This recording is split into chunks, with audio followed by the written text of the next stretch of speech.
Top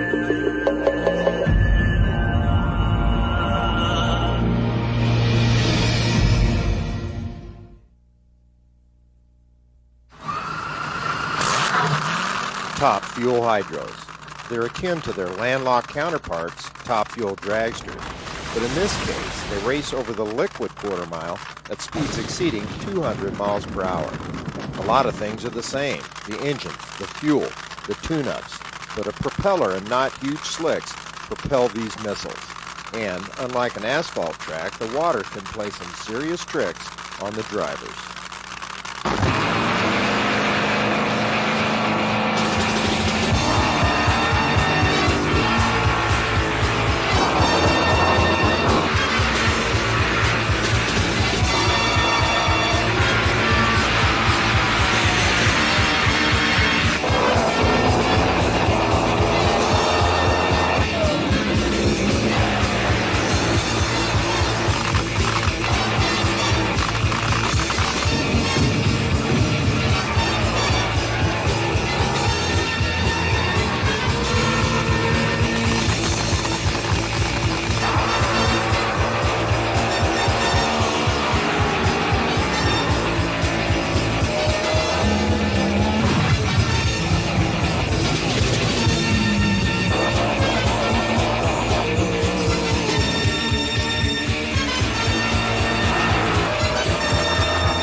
Hello everyone, I'm Big Daddy Don Garlitz. And I'm Kenny Youngblood. And welcome to the Museum of Drag Racing. We're here to bring you the very best in drag racing entertainment.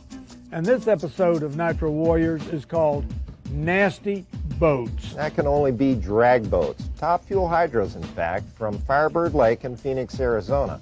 We're going to see lots of crashes, unfortunately, and meet some of the stars like Ron Broxma and Kyle Walker. Kind of remind me of our two stars in Funny Car, John Force and Al Hoffman. They've been crashed and burned so many times, you would think it'd be over, and they just come back stronger and stronger. Well, these guys do too. We're going to see some neat engines today in the engine room collection here at the museum, as well as some of the other vehicles. So stay right there. We'll be back with Nasty Boats after this break. So stay tuned. These are nitromethane fuel running motors, just like the Funny Car or Top Fuel Dragster. These are capable of running 220, 230, 230 miles an hour and a quarter mile on the water. One of the most spectacular sights in all of motorsports is a blown fuel hydro on a good run. The rooster tail stretching nearly a quarter mile once the driver hits the finish line.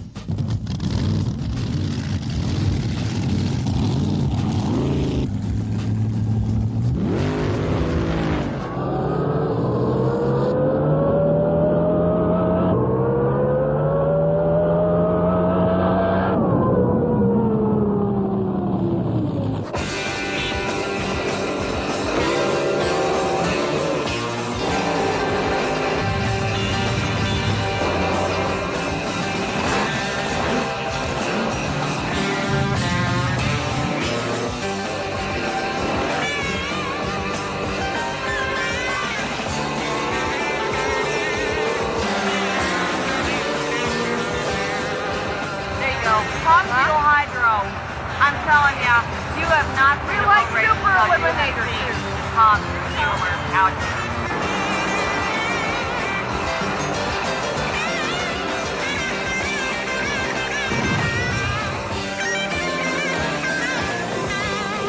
For class, I like them all. I like the top fuel hydros though. They gotta be the best.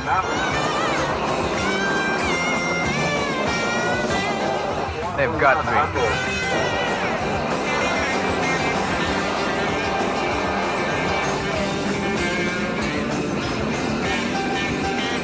Best combination in America, babes and boats.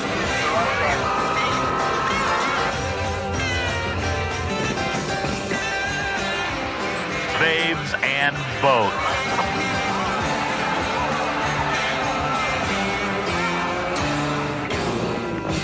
I love the smell of nitro.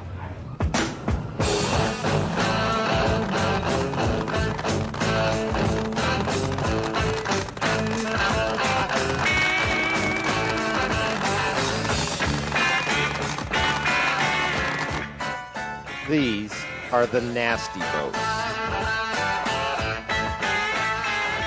A drag boat race starts off with the racers lined up on a holding rope that leads to the starting line.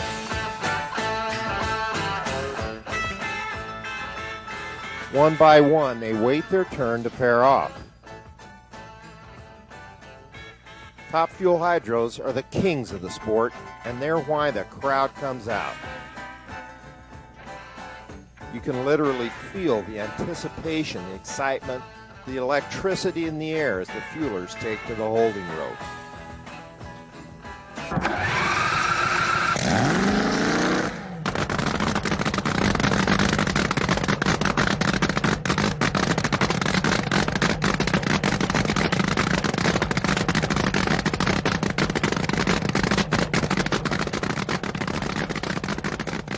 One of the most popular drivers is Kyle Walker in the Spirit of America. Kyle tells us what it's like on that rope. When you fire the motor and you're sitting there, you're concentrating on the tree and watching it when it's going to go green. Reach down, flip the clutch in gear, you idle to the idle buoy, and then you brake the boat to about a quarter throttle to break the boat over. And the clock starts counting 3, 2, 1. And when I see it go 2, about the time when you see it go 2 and you think about it, I go to the floor with it. The boat is literally trying to blow itself on top of the water. And then when you get through, you start easing off the accelerator, hit the first parachute, and then grab your manual chute, and then turn it off. That's it.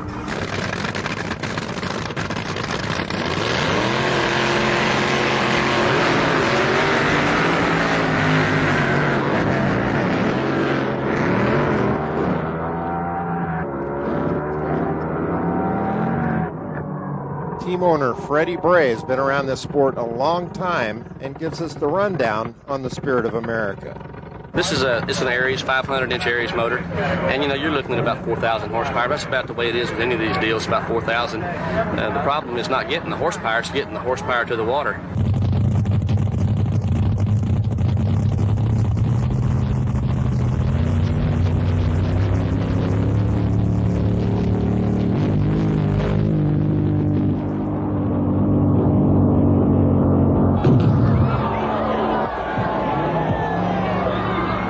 Running a Top Fuel motor on water is just about the same as racing on land, except when they blow up, you don't get the pieces back, unless you dive for them. Here in the museum's engine room are the same kinds of motors you see in drag boats, and there are plenty of reasons these things will explode. Now, big into drag boat racing, unlike the asphalt drag racing, cubic inches and brute horsepower plays a bigger part, a lot more like the tractor pullers. So they use some of these huge Arius engines, 700-800-inch motors in a drag boat where 500 inches is the limit in Top Fuel. Well, that's true. It's not that the 700-800-inch engine wouldn't be good in Top Fuel. We'd love that. Tell us, Gar, what's the most common cause for a fuel engine to blow up like that? Well, usually they go lean or they drop a valve. This is the main reason. And fire gets into the intake manifold. And of course, it's all under pressure. It's nitromethane. And this is what generates the big fire that you see. So it's not really the blower itself blowing up, but the fuel inside it that gets lit. Yeah, the blower can't blow up. It's just aluminum. It's the fuel that's under pressure that is ignited by fire coming back out of the combustion chamber somehow that causes the explosion.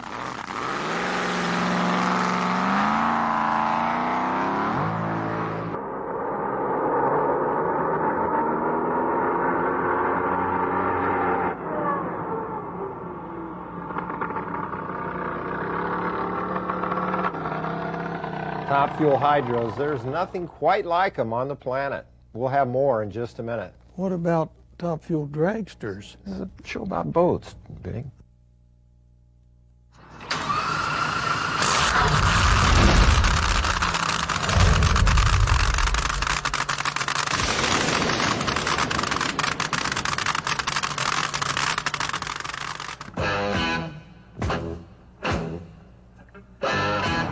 After each run, the boats are trailered back to the pit area where the engines are torn completely down, inspected, repaired, put back together, and then usually fired up before the next round of illuminations.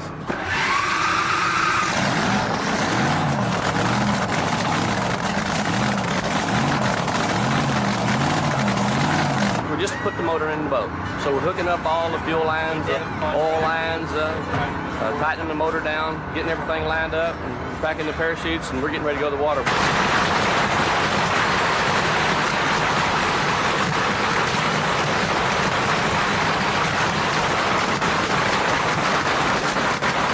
3 guys that basically work on the motor, and then we have a man that works on the running hardware, which is the prop and the prop shaft, the coupler, and all the critical items. And I like the driver to do that because those are critical items, and if something were to break, he's responsible.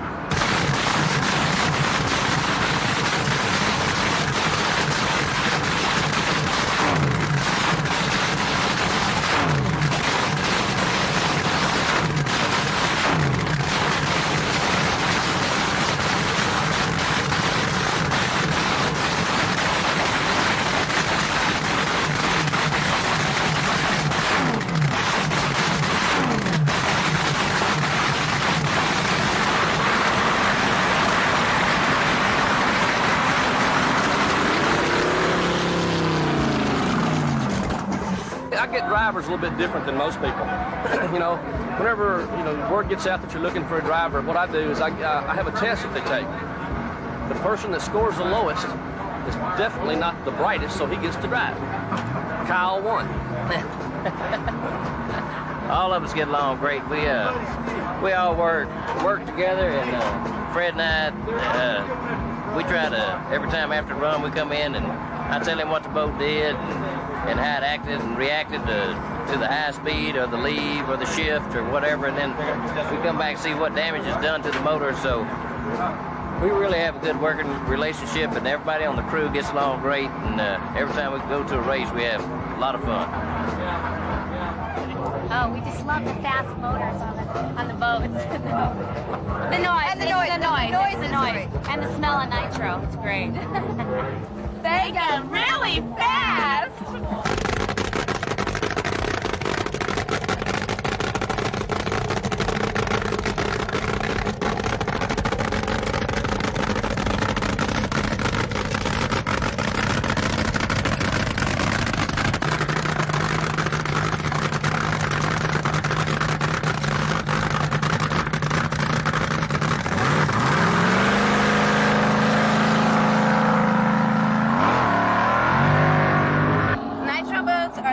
And there's nothing like the sensation you get when you stand behind a top fueler and they fire up. It's the greatest. And if you haven't ever experienced, you got to get your butts out here and experience that. It's great.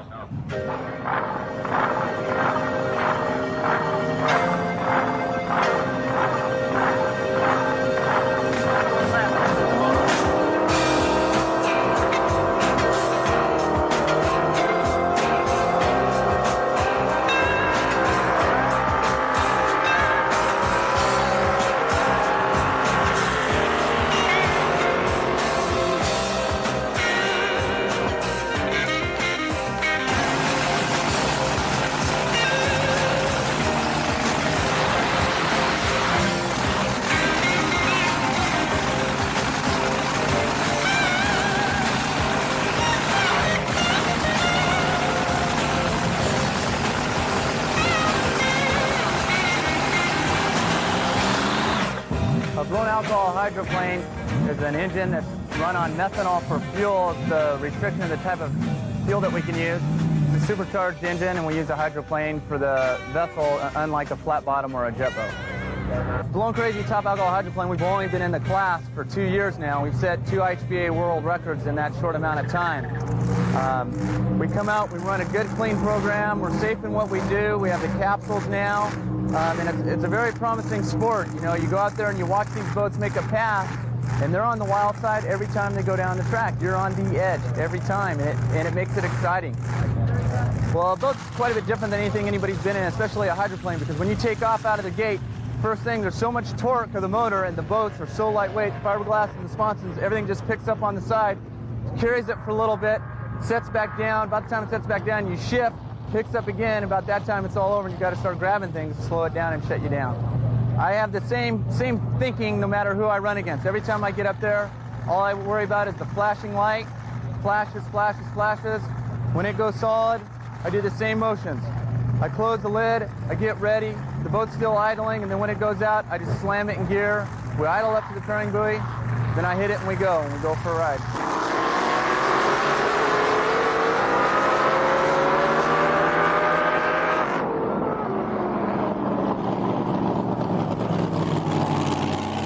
Chutes are very interesting. In the open cockpit boats, especially, you really have to hang on because you're just sitting hanging onto the steering wheel and they throw you forward quite a bit. In the capsule boat, it's a little bit nicer now that when the chutes come out, we're strapped in, we're real secure in the boat and we don't have that problem of getting thrown into the dash nearly as hard because we're strapped. First thing we do is we hit the parachute, then I drop down, I hit the fuel shut off and then the kill switch. That way I make sure everything's off and there's no mishaps. If even for a second something sticks, throttle, anything stays in gear, you're going to be on the beach and you're going to hurt yourself, the boat, or maybe someone else that might be there.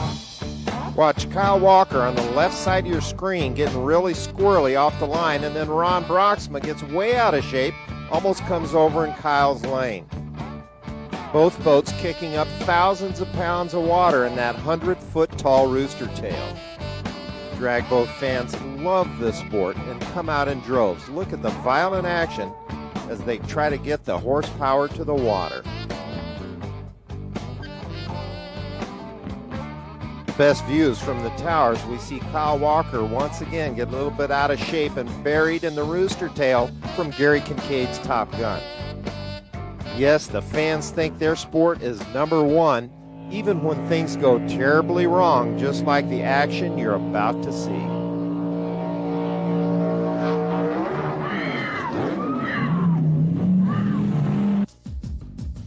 We'll be back to look at some capsule boats and find out how they affected the sport right after this break. Stay tuned.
Dragboat racing is a lot of fun despite the ever-present danger. It seems like the machines get faster, the drivers go quicker, and the motors pump out more power every year. Amos Satterley, crew chief on the Madness, describes that power. And the fuel motor is about the most powerful engine in piston-driven boat out there, like 227 mile an hour and a quarter mile. That takes about 3,500 horsepower to do that. And the engine runs on nitromethane with a mixture of maybe 3 or 4% of methanol. Sometimes we'll add an igniter to help it fire. 2 mags, 2 spark plugs per cylinder, 2 valves per cylinder, billet head. It takes a lot of work to build one of those engines. You got a very sophisticated engine. You use all special cams, special pistons, rods, bearings. Everything is built especially for that engine. If you don't do it that way, it won't last and it won't run. The power comes out of the engine, comes through the transmission, goes into the Casale V drive. This transmits the power from the engine out through the propeller shaft, through the bottom of the boat. And the propeller being at the other end of the boat. All that that horsepower ends up on this little bitty propeller right here.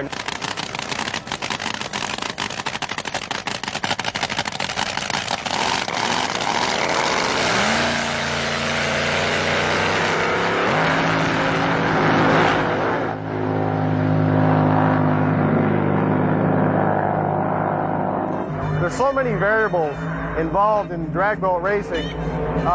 The weather changes, propeller changes, gear changes. You got the driver variable, which is always a problem, but there's so many variables involved in drag boat racing. It takes a total combination of all those variables to put together a winning team. A tremendous amount of hard work. We have worked day and night. When we're not racing, we're home tuning this boat up. I mean, every night after work, we spend working on this boat, the whole team. I don't have a crew chief. We work so well together that I didn't want to say any one person was a crew chief because I didn't want anybody's feelings getting hurt. We work so well as a team that it wasn't necessary to delegate that particular duty to any one person. Everybody has a job, and if anybody has a problem with their job, we collectively get together and solve the problems as they come up. This has been a team job since we started, and teamwork is what has got us here today.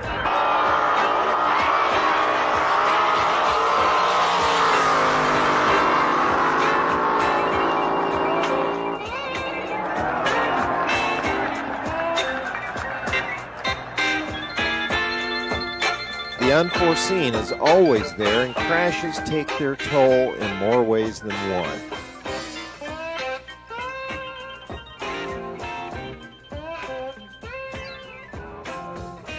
You'll see drag boats disintegrate during a run, tossing their drivers out of the boat and skipping across the water like a stone. That lake has got to be smooth. You catch a ripple or a wave the wrong way, and these boats just go airborne.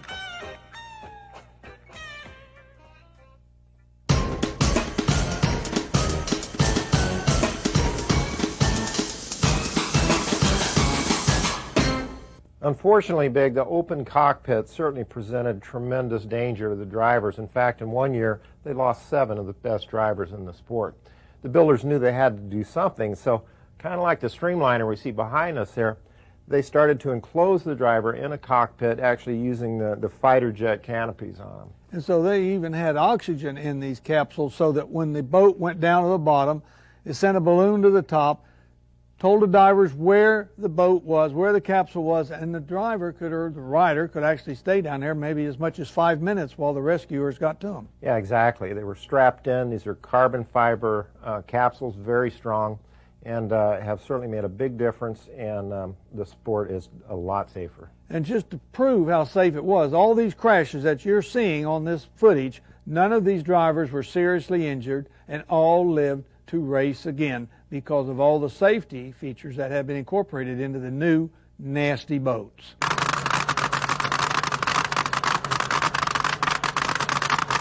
Well, I think that it made a big difference in the drag boats. When the drivers went to the capsules, they weren't having to hold themselves in the boats with their pure strength.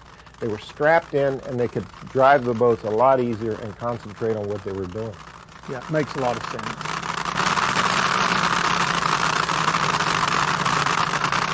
We'll be back with more nasty boats right after this break. Stay tuned.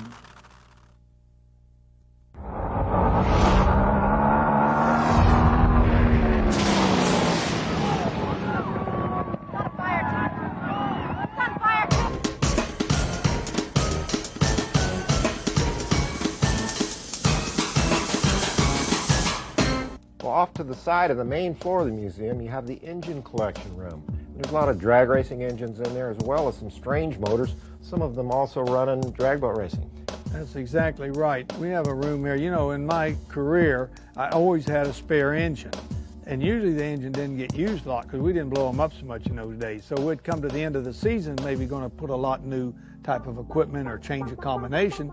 And here was an engine, perfectly good. We know what to do with it. So I just set it aside. So it was nice. It ended up having a nice spare engine from almost every particular series or, you know, segment of the sport that I was involved in. We have it. And a lot of those engines were exactly what was being used in boats at that time. Another crossover in drag boat racing is with the personnel. There's been quite a few drag racing crew chiefs that have raced both on asphalt as well as the water. Namely, famous Amos Satterley, who ranched for Mickey Thompson and Danny Ungaias for years. He's the crew chief for Ron Broxma, who was a world champion drag boat racer. Now, a driver that crossed over that hits me right in the head is Verdome. I remember him going out there in a drag boat and making a ride. Boy, he was really making it. Didn't back off just right, and that thing flipped over backwards at the timing trap. Yeah, I think that was his last trip to the boat races. First and last. However, there's been some others that have done pretty good. Dan Pastorini was one. You never know who'll show up at the drag boat races. Actually, this weekend's Grand Marshal is none other than former NFL quarterback, top fuel drag racer, and drag boat fan Dan Pastorini. Dan, you've raced a lot of different kind of vehicles. How does drag boat racing compare to asphalt drag racing? Well, Kenny, years ago I used to run a top fuel jet boat, and we were able to come here and set the world record 4 times, as a matter of fact, here at Firebird and Lake Maine. And I used to think that drag boat racing was pretty exciting until I got into a top fuel dragster. And then this is the first time I've been back on the scene as far as the drag boats are concerned. And when I saw a couple of these top fuel boats come down the quarter mile, the liquid quarter mile, my job's real safe in my dragster. That was a handling job and a half what I saw those guys do today. It's too risky for me. I heard that. Of course, the inception of the capsules made it a lot safer out here. I got a friend of mine, Gary McClendon, that was one of the pioneers as far as the capsules are concerned, and it has saved a lot of lives in boat racing, no question about that. And naturally, anytime you have a racing vehicle, whether it be boat cars or whatever, safety's the main factor, and those have definitely made a big improvement in the sport. Have you ever thought about driving a top fuel hydro yourself? I've thought about it. That's as far as it's going to go.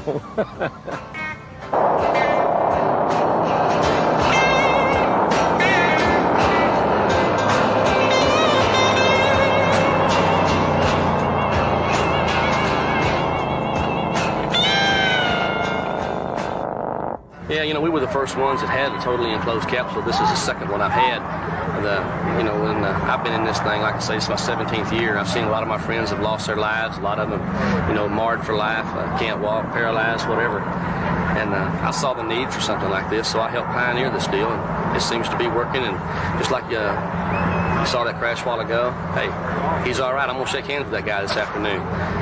3 or 4 years ago, I couldn't have done that. I might be seeing him in the hospital at best. If you have a capsule, your chances are much, much better. Let that boat take the beating on the water and not your body.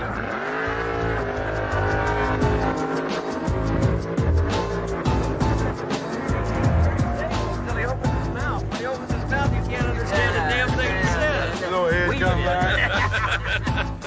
How do you describe a fuel boat?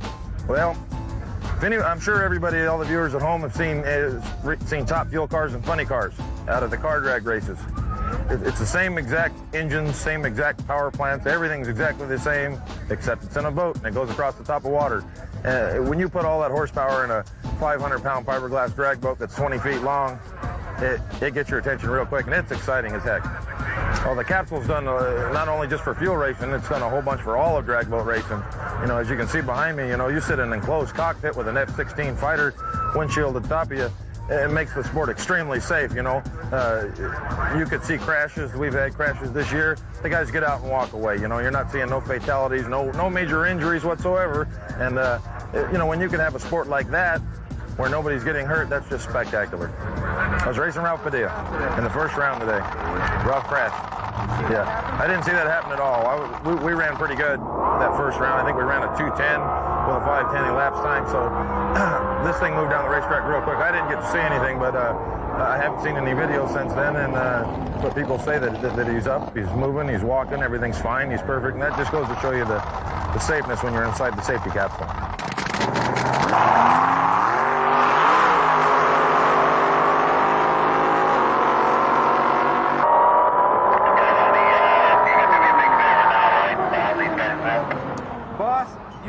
They're not going to slow down. I don't know what you could really have anybody compare it to that they could even relate to how fast and how quick this happens. To cover a quarter mile on water in a little over 5 seconds at 200 miles an hour. It's hard to tell anybody, even people who've driven cars, how fast you're running, because somebody in a car would know, especially if it's been in drag racing, what it takes to run in the 5. So when it leaves the line and you come out the other end, the water's still in the air from when you hit it, so that's probably something you're not going to see out on your local lake.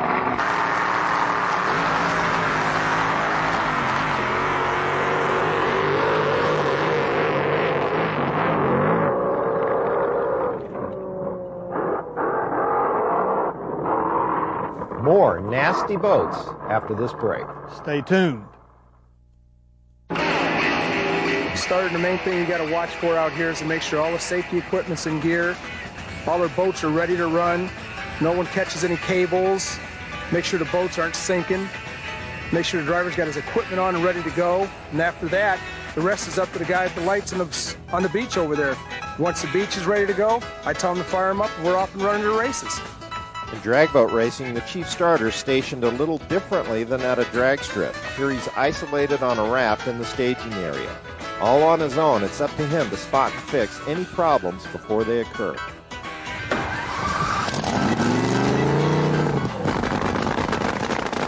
Yeah, he's gonna run next.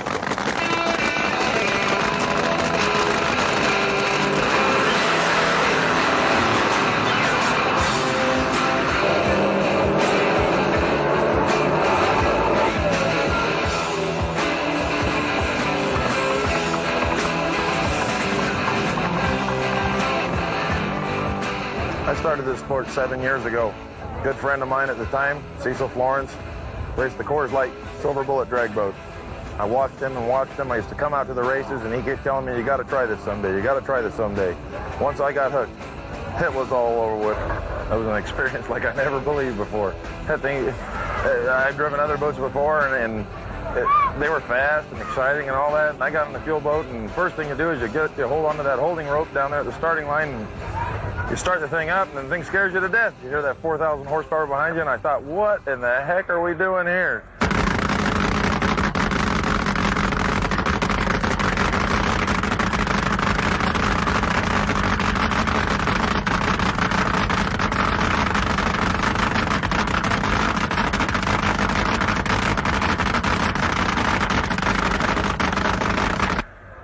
I left that starting line and came up, made my approach, and put my foot down on that throttle and thought, wow, this thing's fast. That thing was at half track, and I still thought I was still at the starting line.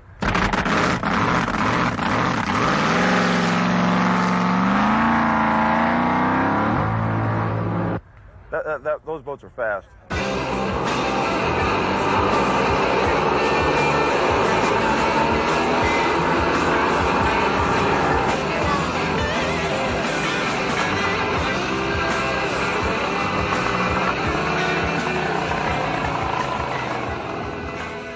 You know, and then throughout the years, they've gotten faster and faster, and it's a real thrill now to go down there, liquid quarter mile, a little under 5 seconds at times, 227 miles an hour. It's a thrill. Mesmerizing. The only word you could use to describe a top fuel hydro motor warming up in the pits at night.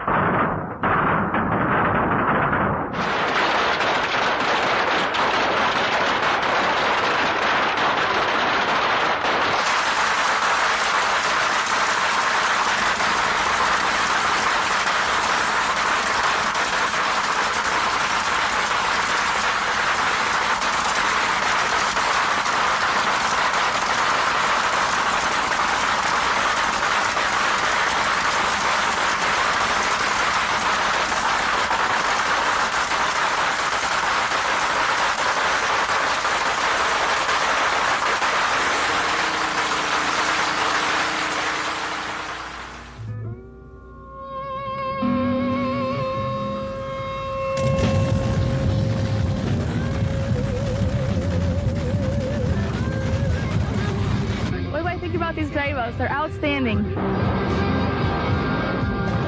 I love it. It's great. It's exciting. The speed. I love speed. Yeah. Power.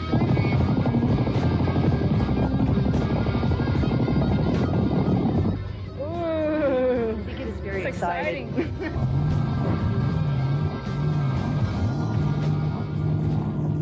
There's a goosebumps.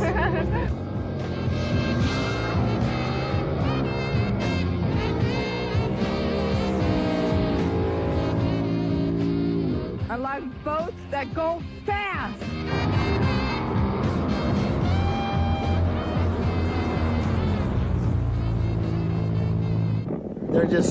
They're the modern day gladiators.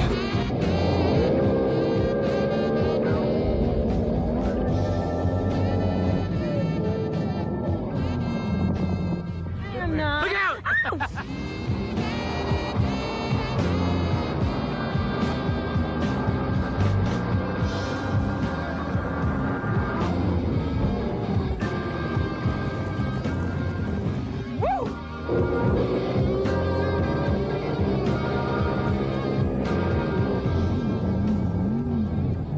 The noise.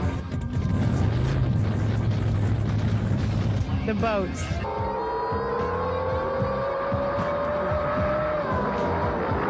The speed.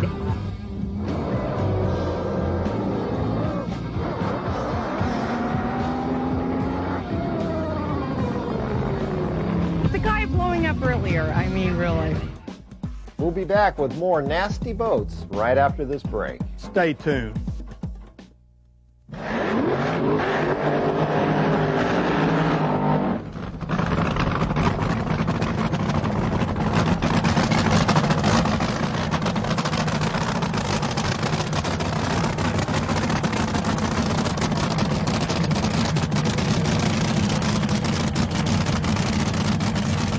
Eddie Hill. Eddie Hill not only did pretty good, he was a literal phenomenon at the drag boat races. I mean, this guy was way ahead of everybody else. The first drag boat to run over 220 miles an hour set a record at 229 miles an hour when the other guys were barely able to break 200. But it almost got to Mr. Hill. He got hurt real bad, and he came back to drag racing, which was much safer. The boat racing was fairly safe, and then as we got over 200, it began to get a little edgy, and then 210 was a little out, and then 220, and then finally when we ran to 229, by that point of development, by that stage of development, it was very, very dangerous. It was almost a toss of a coin whether you'd make it all the way through or crash. It was at Firebird Lake in 1984 where Hill had the worst accident in drag boat history. It almost ended his career as well as his life.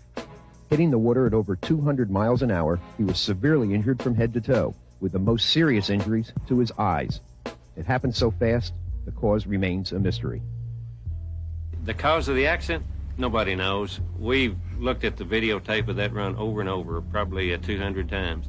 And there's nothing really wrong. The boat didn't have any sort of mechanical problem. I didn't make a driver error. The water was good. The run was almost perfect. Beautiful, smooth rooster tail. The boat set up and ran 217 miles an hour, just very nice. No particular reason for it. In fact, that's one reason that we don't do it anymore, is because since we don't know what caused it, we don't know how we could prevent it. The most potentially dangerous part of it, the scariest part, was that when I hit the water face first, and the water got in behind my eyes and nearly pushed my eyes out. And I had a black eye all the way from my hairline to my hairline, and the whites of my eyes just turned blood red and stayed that way for a couple of months. I wondered at one time whether the whites of my eyes would ever be white again. He was bleeding pretty bad all over his face. He was bleeding out the eyes on both sides, and his helmet was filling up with blood, and he was cut all under his neck. And we couldn't take the helmet off then until we got to the hospital because we didn't know if he had any neck or spinal injuries. And oh, broken leg, arm, wrist bone. I've still got a little sinkhole right here that didn't heal up exactly right. This finger was broken in 4 places just between here and here. I had my Texas A&M ring on here, and it hit the water hard enough to break the bone 4 places just in that little short span. I can't even take credit for having enough sense to want to quit after that. But Gary Martin, who was sponsoring us at the time, had more sense than I did. He said, no, I'm not going to put you back in another boat. If I do, it'll kill you, and I don't want that on my conscience. And I finally realized, after being out of the boat long enough to back up and take a little more objective look at it, that he was probably right.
As you can see, in nasty boats, these things had open cockpits.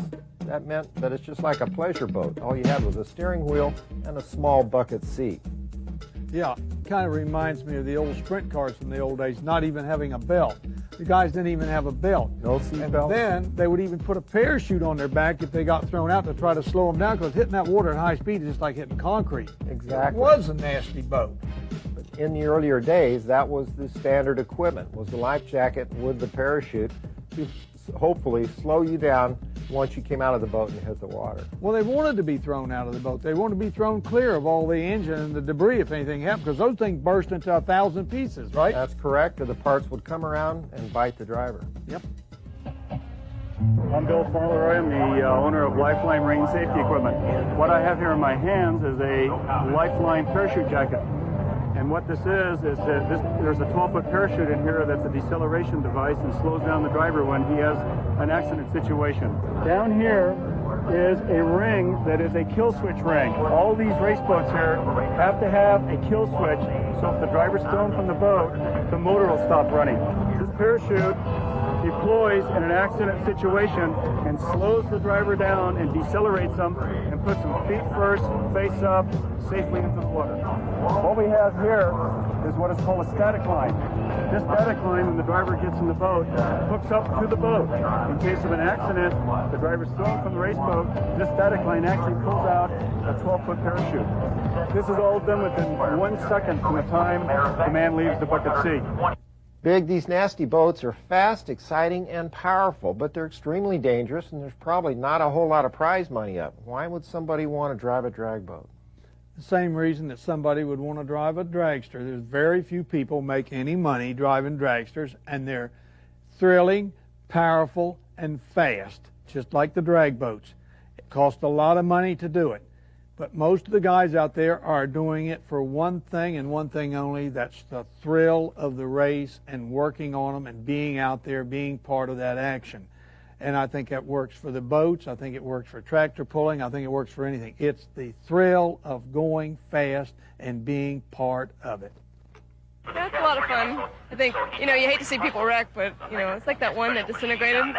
It was good to see that he only got a broken arm out of it and thing, but it's pretty neat. I really enjoy it.